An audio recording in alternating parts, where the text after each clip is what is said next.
motivo de la reunión básicamente es conocer un poco la experiencia de esta ciudad, de Barcelona, específicamente en el área de desarrollo económico local. El objetivo fundamental es conocer un poco la experiencia, las buenas prácticas en el tema de emprendedurismo y desarrollo económico que tiene la ciudad de Barcelona y en esa medida pues impulsar procesos en el área metropolitana de San Salvador que permitan ir articulando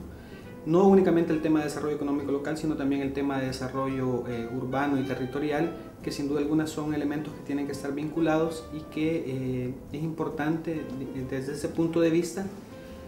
conocer buenas prácticas, buenas experiencias que permitan articular el esfuerzo.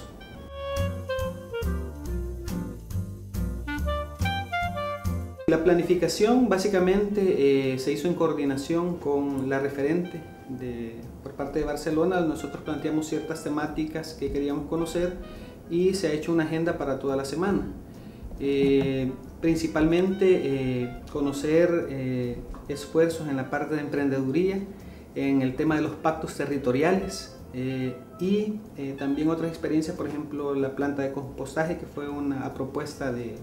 Barcelona y que consideramos que también son cuestiones fundamentales. Sí se tiene una planificación de toda la semana donde básicamente es conocer en esas áreas de emprendeduría y desarrollo económico local principalmente.